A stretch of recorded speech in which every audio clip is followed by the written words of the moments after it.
অরিজিৎ সিং সঙ্গে দেখা করলাম, সোনু সুদের সঙ্গে দেখা করলাম। তো আপনিও একটু প্রার্থনা করবেন ভগবানের কাছে এরকম কাজ যেন চালিয়ে যেতে পারি। আপনি আপনার চাইতে বয়সে অনেক ছোট, সেই হতে বলছি আরো এগিয়ে যান, এরকম সমাজে দুষ্ট লোকের পাশে থাকুন, আপনার নিজের লক্ষ্যে আরো আরো অনেক দূর এগিয়ে যান। কি কাকা সব জায়গা ছেড়ে কলকাতায় কেন এখন? কলকাতার রাজুদার সাথে দেখা করতে। তো রাজুদা কি পাত্তা দিচ্ছে না তোমাকে এখন? দিয়েছে, কিন্তু রাজুদা তো এখন বিজনেস নিয়ে ব্যস্ত আছে, সেলিব্রিটি হয়ে গেলে তো একটু। আর তুমি নাকি বলিউডে অনেকের সাথে দেখা করেছো? এই প্রথম দেখা করেছি আমি বলিউডের হিরো, রিয়েল হিরো সোনু সুদের সাথে।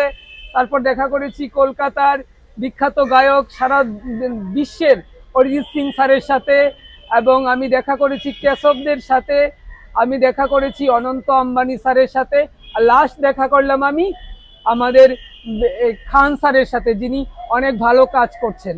খুব ভালো কাজ করছো, এভাবে চালিয়ে যাও। মানে কি বলবো, এটা একটা অন্যরকম অভিজ্ঞতা। এবং এই বছর আমি ওনার জন্মদিনে যেতে পারিনি, ভিডিও কলে ওনার সঙ্গে কথা হয়েছে। অরিজিৎ সিং সম্বন্ধে কি বলতে যাচ্ছ?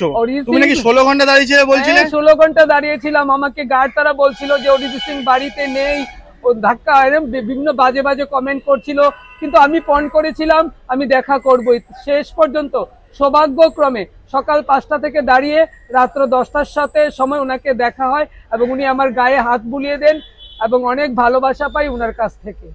অনন্ত আম্বানির সামনে, ওই উনার বিয়ের সময় আমি ওনার বাড়ির সামনে চলে গিয়েছিলাম, অ্যান্টিলিয়ার সামনে। তখন প্রচুর পুলিশ আমাকে ঘিরে ফেলে, বলে এখন এখান থেকে না গেলে থানায় ঢুকানো হবে, লকআপে ঢুকানো হবে।